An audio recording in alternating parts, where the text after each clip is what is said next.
ओम नमः शिवाय। आज मैं आपको पौष माह में पड़ने वाली पुत्रदा एकादशी के बारे में बताऊंगी।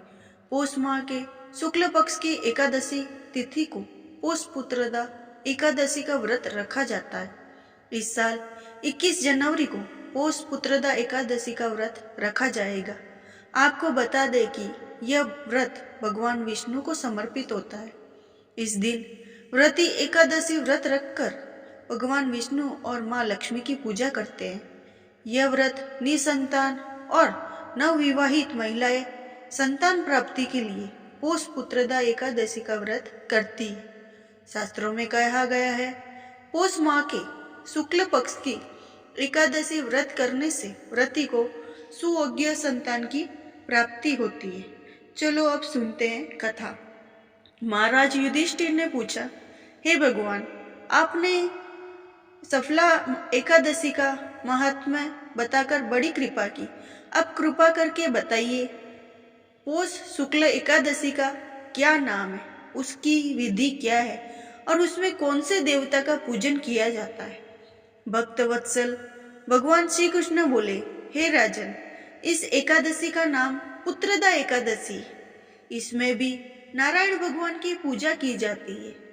इस चर और अचर संसार में पुत्रदा एकादशी के व्रत के समान दूसरा कोई व्रत नहीं। इसके पुण्य से मनुष्य तपस्वी, विद्वान और लक्ष्मीवान होता है। इसकी मैं एक कथा कहता हूँ, सो तुम ध्यानपूर्वक सुनो। भद्रावती नामक नगरी में सुकेतु नाम का एक राजा राज्य करता था। उसके कोई पुत्र नहीं था। उसकी स्त्री का नाम शेव्या था। वह निपुण होने के कारण सदैव चिंतन में रहा करते थे। राजा ने पितर भी रोक कर पिंड लिया करते थे और सोचा करते थे, इसके बाद हमें कौन पिंड देगा। राजा को भाई बंधु, धन, हाथी, घोड़े, राज्य और मंत्री, इन सब में से किसी से भी संतोष नहीं होता था। वह सदैव यही विचार करता रहता कि मेरे मरने के बाद मुझको कौन पिंडदान करेगा। बिना पुत्र के पितरों और देवताओं का ऋण मैं कैसे चुका सकूंगा। जिस घर में पुत्र न हो उस घर में सदैव अंधेरा ही रहता है।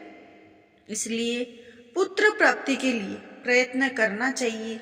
जिस मनुष्य ने पुत्र का मुख देखा है वह धन्य है।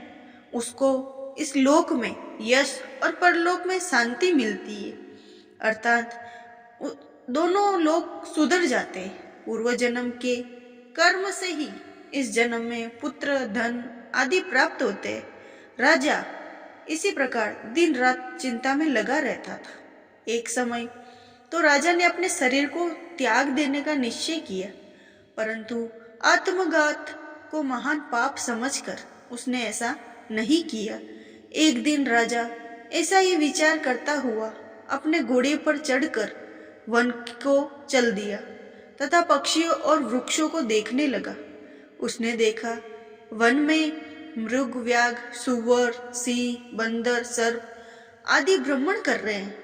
हाथी अपने बच्चों और हथनियों के बीच घूम रहा है। इस वन में कहीं तो गीदड़ अपने कर्कश स्वर में बोल रहे हैं, कहीं उल्लू ध्वनि कर रहे हैं। वन में दृश्यों को देखकर सोच विचार में लग गया। इसी प्रकार आधा दिन बीत गया। वह सोचने लगा, मैंने कहीं यज्ञ किए, ब्राह्मणों को स्वादिष्ट भोजन से तृप्त कराया, फिर भी मुझको दुख प्राप्त हुआ है, क्यों। राजा प्यास के मारे अत्यंत दुखी हो गया और पानी की तलाश में इधर उधर फिरने लगा। थोड़ी दूरी पर राजा ने एक सरोवर देखा। उस सरोवर में कमल खिले थे तथा सारस, हंस, मगरमच्छ आदि विहार कर रहे थे। उस सरोवर के चारों तरफ मुनियों के आश्रम बने हुए थे। उसी समय राजा ने दाहिने अंग फड़कने लगे। राजा शुभ शकुन समझकर घोड़े से उतरकर मुनियों को दंडवत प्रणाम करके बैठ गया। राजा को देखकर मुनियों ने कहा, हे राजन, हम तुमसे अत्यंत प्रसन्न हैं। तुम्हारी क्या इच्छा है, सो कहो। राजा ने पूछा, महाराज, आप कौन हैं और किस लिए यहाँ आए हैं, कृपा करके बताइए। मुनि कहने लगे, हे राजन, आज संतान देने वाला पुत्रदा एकादशी है। हम लोग विश्वदेव हैं और इस सरोवर में स्नान करने के लिए आए हैं। यह सुनकर राजा कहने लगा, महाराज, मेरे भी कोई संतान नहीं है। यदि आप मुझ पर प्रसन्न हैं तो एक पुत्र का वरदान दीजिए। मुनि बोले, हे राजन, आज पुत्रदा एकादशी है। आप अवश्य ही इसका व्रत करें। भगवान की कृपा से अवश्य ही आपके घर में पुत्र होगा। मुनियों के वचनों को सुनकर राजा ने उसी दिन एकादशी का व्रत किया और द्वादशी को उसका पारण किया। इसके पश्चात मुनियों को प्रणाम करके महल में वापस आ गया। कुछ समय बीतने के बाद रानी ने गर्भ धारण किया और 9 महीने के पश्चात उसे पुत्र हुआ। वह राजकुमार अत्यंत शूरवीर, यशस्वी और प्रजापालक हुआ।